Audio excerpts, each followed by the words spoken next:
Mobile phone ആരോഗ്യത്തിന് ഹാനികരമാണ്. പറയുന്നത് mobile phone വിൽപ്പന നടത്തുന്ന സ്ഥാപന ഉടമ. ഇതിനായി തലശ്ശേരിയിലെ തന്റെ കടയ്ക്ക് മുന്നിൽ മുന്നറിയിപ്പ് ബോർഡും സ്ഥാപിച്ചു കഴിഞ്ഞു ചൊക്ലി സ്വദേശിയായ സജീർ. മൊബൈൽ ഫോൺ ഇല്ലാത്ത ഒരു സമൂഹം അങ്ങനെയൊന്ന് സങ്കല്പിക്കാൻ പോലും വയ്യാതായിരിക്കുന്നു ഇന്ന്. വൻകിട സ്വകാര്യ മൊബൈൽ കമ്പനികൾ യുവത്വത്തെ ആകർഷിക്കാൻ മാത്രമായി ഉപയോഗിച്ച പരസ്യം ഇങ്ങനെയാണ്: സംസാരിക്കൂ വെറുതെ. സംസാരമെന്നത് അർത്ഥശൂന്യമായ വാചകങ്ങൾ മാത്രമാണെന്ന് പുതുതലമുറയെ ബോധ്യപ്പെടുത്തുന്നതാണ് ഈ പ്രയോഗം. ഇതോടെ യുവതലമുറ സംസാരിക്കുന്നത് മുഴുവൻ വ്യക്തികേന്ദ്രീകൃതവും സാമൂഹ്യ പ്രതിബദ്ധതയുമില്ലാത്തതുമായി മാറുന്നു.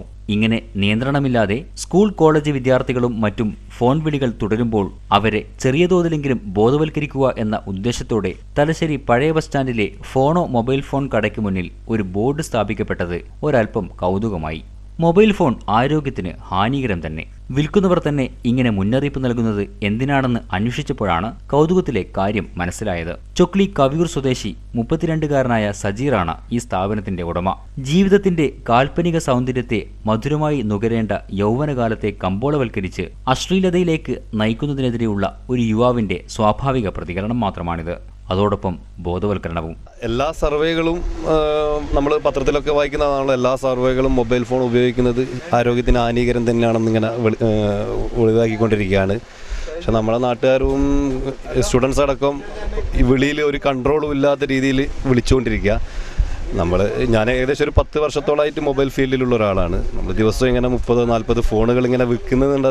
അതല്ലാതെ ഇതിനെതിരെയുള്ള ഒരു കാര്യം ജനങ്ങൾക്ക് ചെറിയ തോതിലൊന്ന് മനസ്സിലാക്കി കൊടുക്കുക എന്നുള്ള ഉദ്ദേശമാണ്. ആളുകൾ ഫോണ് വാങ്ങണ്ട എന്നുള്ളതല്ല. ആളുകൾ ഫോൺ വാങ്ങിയിട്ടില്ലെങ്കിൽ നമ്മളെ കഞ്ഞി കൂടി മുട്ടുമല്ലോ. പക്ഷെ ആളുകൾ ഫോൺ വാങ്ങണം. പക്ഷേ ഇതിൻ്റെ ഒരു ഭവിഷ്യ ആ കണ്ടിന്യൂ കോള് 3 മണിക്കൂറും 4 മണിക്കൂറൊക്കെ ഒരു വർഷത്ത് തന്നെ വിളിച്ചുകൊണ്ടിരിക്കുന്ന ആ ഒരു ശൈലിയൊക്കെയാണ് അധികം. അതൊക്കെ ശരിക്കും ബ്രെയിനൊക്കെ തകരാറാക്കുന്നതാണ് എല്ലാ സർവേയും പറയുന്നത്. ജില്ലാ സെൽഫോൺ സെല്ലേഴ്സ് അസോസിയേഷൻ എന്ന പേരിൽ ഒരു സംഘടനയ്ക്കും സജീർ രൂപം നൽകി കഴിഞ്ഞു. തലശ്ശേരിയിലെ 107ഓളം മൊബൈൽ കടകൾ ഇതിൽ അംഗമാണ്. മറ്റൊരു പ്രത്യേകത, അശ്ലീല ദൃശ്യങ്ങൾ ഡൗൺലോഡ് ചെയ്തു കൊടുക്കാത്ത കടകൾക്ക് മാത്രമാണ് അംഗത്വം.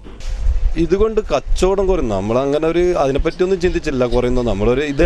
ഞാനിപ്പോൾ ഒരു ജില്ലാ മൊബൈൽ ഫോൺ അസോസിയേഷൻ്റെ ഒരു രക്ഷാധികാരി എന്നുള്ള നിലയ്ക്ക് ഇതെല്ലാ കടകളിലും, കണ്ണൂർ ജില്ലയിൽ ഈവൻ തലശ്ശേരിയിലും മെയിനായിട്ട് എല്ലാ കടകളിലും ഈ ഒരു ബോർഡ് നിർബന്ധമായും വെപ്പിക്കണം എന്നുള്ള അതിൻ്റെ ഒരു മുന്നോടിയായിട്ട് ഞാൻ വെച്ചേ ഉള്ളൂ. ജൂനിയർ ചേംബർ ഓഫ് ഇന്ത്യയിലും ലയൺസ് ക്ലബിലും അംഗമായ ഇദ്ദേഹം നന്മയുടെ നാളെയെ പ്രതീക്ഷിക്കുകയാണ്. ഇതിന്റെ തുടർച്ചയെന്നോണം കോളേജ് തലങ്ങളിൽ മൊബൈൽ ഫോണിന്റെ ദൂഷ്യവശങ്ങളെക്കുറിച്ച് ക്ലാസ് സംഘടിപ്പിക്കാനും ആലോചനയുണ്ട്.